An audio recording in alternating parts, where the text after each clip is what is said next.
Folks, I am generally surprised. We have the extra interviews going on. We have Steve Kerr, our head coach, Mike Dunleavy Jr., our GM, just spoke to the media. What they said about Steph Curry, the roster construction, Jimmy Butler, Jonathan Kuminga may surprise you. I'm a bit shocked. And in this series where we talk about Steph's exit interview, Butler's, Kuminga's, Green's, we have the people in charge. So let's understand what they're saying and how this will play a part into this offseason and the next season. And again, you have to look at this season as a whole, not just the playoffs, but totality to understand some of the context that they're saying. And I'm a bit flabbergasted. So folks, comment your thoughts throughout on what you hear from Kerr and Dunleavy Jr. and subscribe to Warriors Digest. Myself, Arthur, we do a great job at getting you all your Warriors news daily. We're putting out 3-4 videos a day right now because of all this offseason news coming out. We want to keep you informed. So let's dive right into it. No need to wait. So the biggest thing that I saw was, hey, Curry brought 4 championships to the Warriors. The Warriors can't win one game with Curry out. We won game 1. He played a bit of it, then lost 4 in a row. So in the comments, the chatter, this offensive system is around Steph. How do you change it to be successful when he's not there? Here's Steve Kerr's response. This year. Well, here's what I know. We have Steph Curry on our team, who is one of the greatest players. Way to maximize the personnel on the roster this year. Well, here's what I know. We have Steph Curry on our team, who is one of the greatest players of all time. He's also maybe the most unique superstar of all time. What makes him special is his on and off ball prowess. And so the best way to maximize Steph is to put him in pick and roll and then to have him fly off screens. And I think... Which I agree with. Pick and roll, get downhill, shoot the 3, get to the rack, or off-ball screen. You have Draymond as a point forward. Maybe it's Brandin, and you get him open that way. So I agree with that. That's been proven, over the last decade, how powerful that can be. And he is... He's our son. This is a solar system. He's our son, and you're not going to duplicate Steph anytime soon. And so, any talk of do we need to change our offensive system, to me is kind of laughable. Like what does that mean? So let's not run Steph off screens. Let's not put Steph in pick and roll. I'm not even sure how to respond to that, honestly. It's like what we've done has been incredibly powerful. Steph is, again, one of the all-time greatest players, playing at the peak of his power still, I think, or very close to it. We're going to keep doing what we're doing. And anything else would be a disservice to our team. And folks, that's why, before we move to the next one, I think people say Kerr needs to get fired because he doesn't change his systems or philosophy. I get when Steph's on the floor, but when Steph's not playing, you need an option too. Yeah, it's Jimmy Butler now, but that's iso ball. But maybe there's another way to play with Steph that can work. You want the ball in his hands 24/7 ideally, but of course that's not going to work in today's NBA. But having the same system work or not work, you need to have option B, C, and D. And the option is Steph Curry, the solar universe, the sun, as he said. Without Steph Curry, it crumbles. Now, the other comments are Steve Kerr's got to get fired. He's got to go. What are his thoughts on this contract? You view your own future and how tied do you think it is to kind of Steph and, riding out this era with Steph? At this point, just year to year, I love my job. It's so much fun.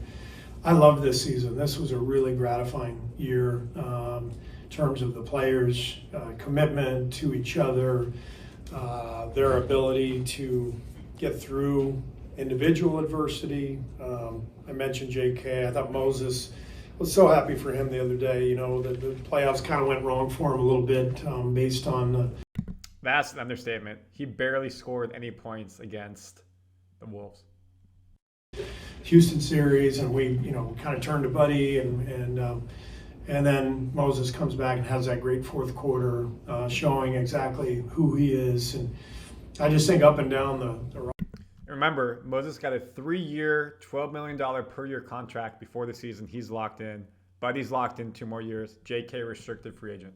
Roster, we had guys who were committed, and when you're a coach, that's all you can really ask for. So I loved every second of this year. I love my job, but I know where the team is. I know where the organization is. So I'm perfectly comfortable just going year by year at this point. And year by year means, folks, he's probably going to be with us, if he's not getting fired, till the end of 26-27. If they extend Curry, Butler, and Green, they want to go 27-28, sure. But right now you can see he'll be with us for next season. That's the way he's talking. He'll be with us for 2 seasons. Now, again, comment your thoughts. You may like that, you may not like that, but that's just the way the cookie is crumbling with Kerr. Now, the biggest story with Kerr, of course, was Jonathan Kuminga. Playing him, not playing him, right decision, wrong decision. Hear his thoughts. If he were to come back, do you feel like it can work in a way maybe better than it has even in previous years? I mean, if JK comes back, we will for sure spend the early part of the season playing him with Jimmy, Draymond, Steph. I mean, to me, that would be a no-brainer.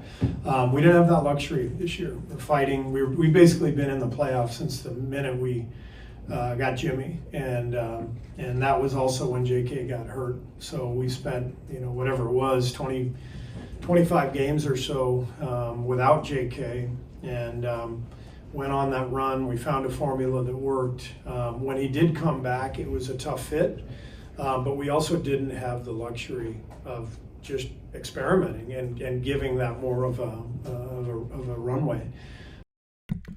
I agree with everything that he says right there. Because again, JK was really good until he rolled his ankle, and then the trade happened.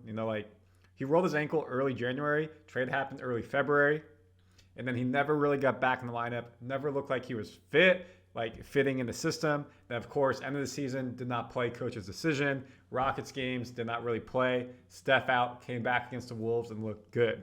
But Kerr said throughout the season, Dre, Jimmy, Kuminga do not play well together. It's a minus. I don't want to do it. So if JK comes back next year, we have to look at that for sure. What do you think about just his development? Now the question is he coming back? As a restricted free agent, again, putting it right here so you can see it, they can offer him $7.6 million. Is he going to take that? Probably not. And then another team can come in 20, 30 million. The Heat, the Nets, maybe the Bulls. And will the Warriors go ahead and match that? That's the question. Does he deserve it? Has he earned it? Has he developed enough? And where he's at. JK? Yeah.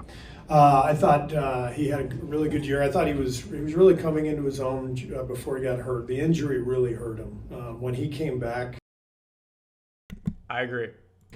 From the injury, he was not in rhythm. He was not the same player he was. But he couldn't get in rhythm because he wasn't getting the right minutes and the right playing time, and that's coaches.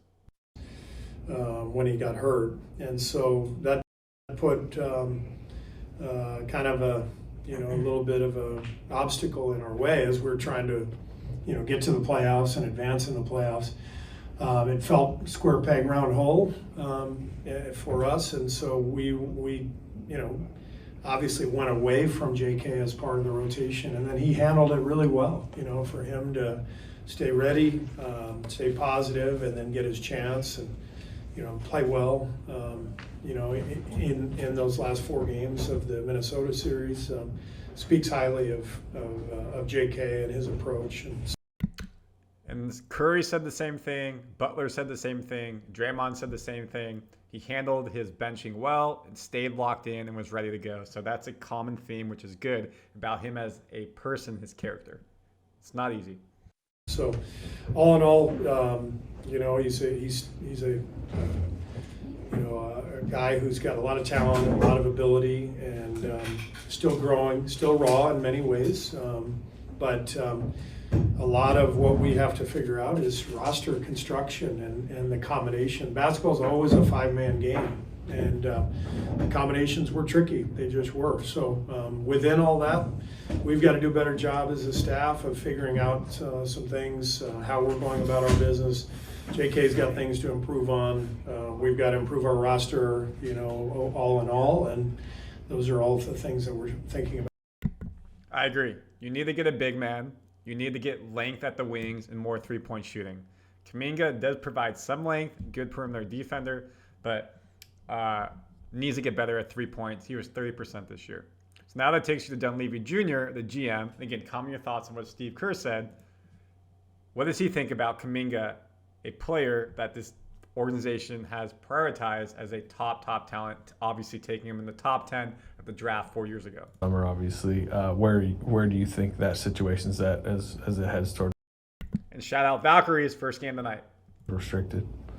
Yeah, I mean, he's, last year we had the option to extend him. This year he's a restricted free agent. So there's if nothing happens, there's no new contracts, right? So we've got to figure something out, and that's what it's going to be. We value JK. I think he had a resilient season. Is probably the way I'd classify it. He had some ups and downs playing. Most importantly, he had this injury where he missed 31 games. He came back.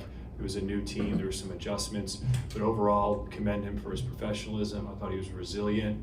And as far as bringing him back next season, I think it's something that we're very interested in doing, because when I look at the things JK does well in terms of getting to the rim, finishing, getting fouled, these are things we greatly need. Facts on that. Getting to the rim, getting fouled, protection. And we know he can bring those to the table. It's not hypothetical. It's not a guy in the draft that we think can do it. He's shown for 4 years he can do that. So for that reason, we'll try to bring him back, but we've got to have those conversations. You got to figure it out. It's a two-way street in terms of creating, getting a new contract and all that. So we'll see where it goes. You mentioned it. Now the problem, folks, again, if you go to right here, $171 million, again, guaranteed, and that's not including Kuminga. So if he's getting a $20-30 million restricted free agent offer from another team, that puts the Warriors basically at the first apron, and their roster construction is tied. Not a lot of room on the bench. Is that something they can afford to do? Or can you get 2 or 3 players that can equal his production? Now, again, of course, what does that mean? If he becomes an all-world talent, a perennial all-star, you missed out.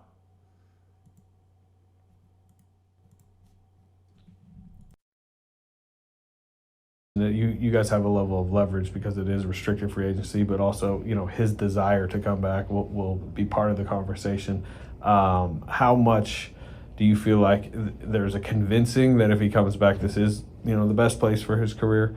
And how much will you also potentially look at, signing trades with him and other options? Yeah, we'll look at everything. I think it's hard to know, 2 days after the season's over, where it's all headed. I know where I see him as a player. I know how I can work with him here. I know how we can work with him better. But in terms of guessing how it's all going to play out, or what the contract might look like, or signing trades and things like that, I mean, honestly, I'd be totally guessing at this point to conjecture on anything. Did you get the sense in And I believe him on that. It's way too early. I'm sure they maybe have ideas, but Dunleavy ain't sharing it.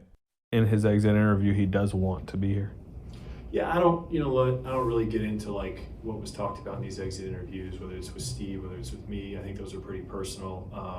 I'd probably prefer not to comment on that, but yeah, I mean, I respect that. Keep conversations behind closed doors where they should be. look, JK's been here for 4 years. We've worked with him. He's put in a lot of time. It's very reasonable, and despite him not playing in some playoff games, I think it's very reasonable and actionable for him to come back. I think it's noteworthy. He's leaving the conversation, that question, saying, I want him to come back. He should come back. Also, shout out to Brock Purdy, got paid. Now, again, Dunleavy Jr. talking about next season. I'm just going to show this quote. I feel better going into next season with a guy like Jimmy. We'll build around that with Steph and Draymond and some other players we have. We're in much better shape than we were a year ago. Fair. So to me, that means Giannis or a major trade like that is not happening. They're going to stick with Jimmy, Draymond, and Steph Curry as your core. Let me see if there's anything else that popped up. Nope. So folks, that is a pretty intensive breakdown of what the Warriors offseason will be like. Again, you see it right here. Comment on what your thoughts are. Subscribe to Warriors Digest. We break this down for you daily. Anything that breaks, news, rumors, trades, draft, we have it all for you. We have to go through Draymond. We have to go through Butler. We have to go through JK's extra interview. So those will be coming. Please subscribe so you don't miss anything.